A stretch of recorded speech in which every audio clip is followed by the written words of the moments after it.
نبی پاک صلی اللہ علیہ وسلم کی حدیث ہے مسلم میں طبرانی میں، حضور نے فرمایا آؤ میں تمہیں پچھلے زمانے کے ایک ایماندار نوخیز ولی اللہ کی بات سناؤں۔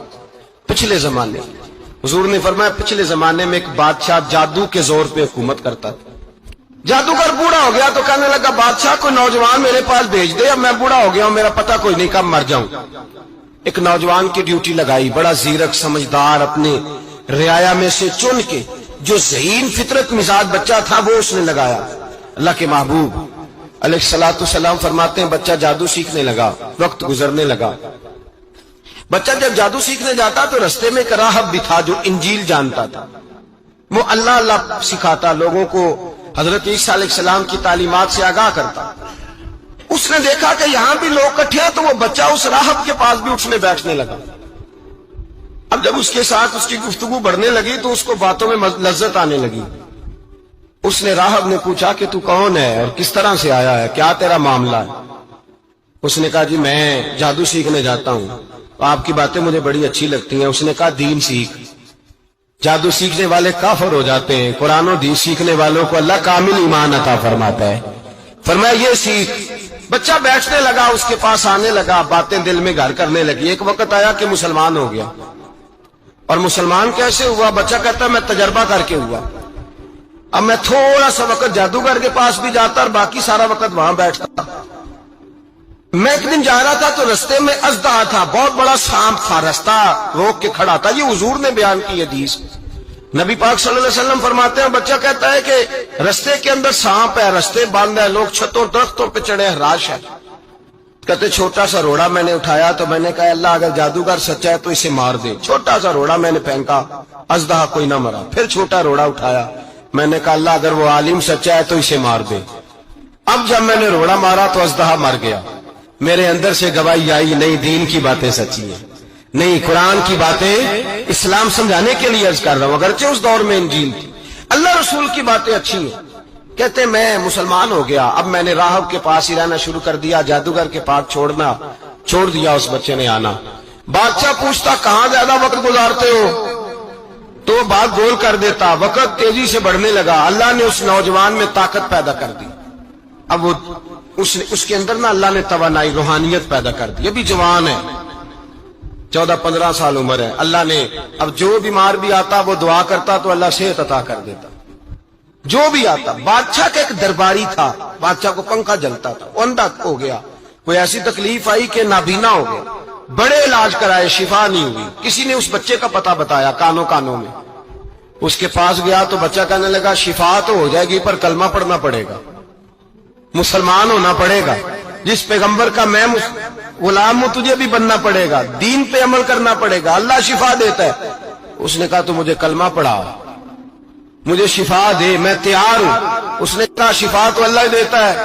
اس نے اللہ تبارک و تعالیٰ کا ذکر کر کے دعا مانگی، یہ مسلم شریف میں حدیث ہے، طبرانی میں موجود ہے۔ اللہ نے اسے شفا دی، اس نے کلمہ پڑھنا شروع کر دیا۔ یہاں ایک نقطہ لکھا ہے ہمارے علماء نے، کہتے ہیں جب اللہ ولایت عطا کرتا ہے نا تو یہ سفید بالوں والے کا حصہ نہیں ہوتی۔ اگر جوانی میں کوئی آدمی توبہ کر کے تصوف کے راستے پہ چلتا ہے تو سب سے زیادہ ولایت اللہ اسے عطا فرماتا ہے، سب سے زیادہ ولایت اس کے پاس ہوتی ہے۔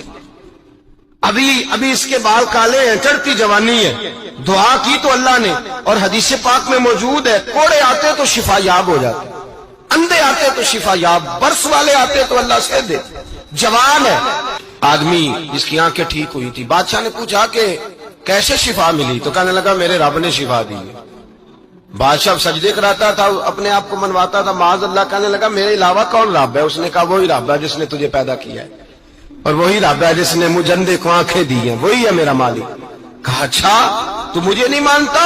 کہا نہیں میں اپنے رب کو مانتا ہوں۔ بادشاہ نے اسے سزا دی، ستایا، اس نے بچے کا پتہ بتایا، پھر بچے کو بلا کے ستایا تو اس راہب کا پتہ بتایا، راہب بھی قتل ہو گیا، نابینا بھی قتل ہو گیا۔ بادشاہ نے کہا سپاہیوں سے اس بچے کو لے جاؤ اور پہاڑ کی چوٹی پہ جا کے نیچے پھینکو تاکہ مر جائے۔ بچہ پہاڑ کی چوٹی پہ گیا تو ہاتھ اٹھا کے کہنے لگا یا اللہ میرے لیے نہیں اپنے لیے، میرے لیے نہیں اپنے لیے انہیں اپنی قدرت کے جلوے دکھا، میرے لیے نہیں۔ اللہ کے بندے اپنی جان بچانے کی دعائیں نہیں مانگتے، اپنے لیے انہیں اپنی قدرت کے جلوے دکھا، یہ دعا مانگی، جتنے لوگ ساتھ آئے تھے وہ سارے زمین پہ گرے اور سب مر گئے، پہاڑ سے گر کے مر گئے۔ بچہ واپس سیدھا بادشاہ کے پاس کہنے لگا لو بھائی میرے رب نے مجھے بچا لیا ہے۔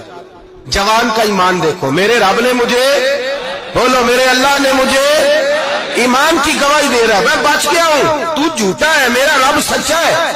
اس نے کہا لے جاؤ اس کو دریا میں، کشتی میں بٹھاؤ، بیچ دریا کے جا کے دھکا دے دو۔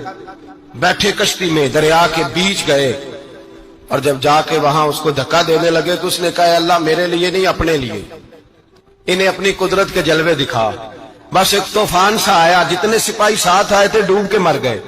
وہ بچہ اٹھا اور سیدھا پھر بادشاہ کے پاس، اسی کے پاس کہنے لگا لو بھائی میرے رب نے مجھے بچا لیا ہے، تیرے پاس آیا ہوں۔ وہ کہنے لگا تو کیا مصیبت میرے گلے پڑ گئی ہے، کیسے جان چھوٹے گی؟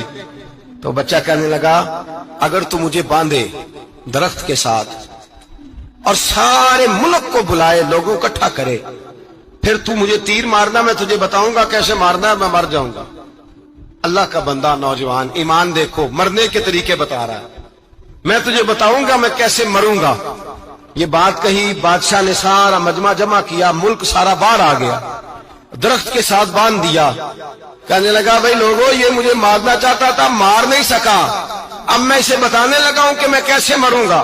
اسے کہو جب تیر مارے تو ساتھ میرے رب کا نام بھی لے، میں اپنے رب کے نام پہ جان دوں گا۔ بادشاہ نے اللہ کہہ کے تیر مارا، پیشانی میں لگا، بچے کی روح پرواز کر گئی، جتنا مجمع کھڑا تھا سارا کلمہ پڑھ کے مسلمان ہو گئے، سارے مسلمان ہو گئے سارے۔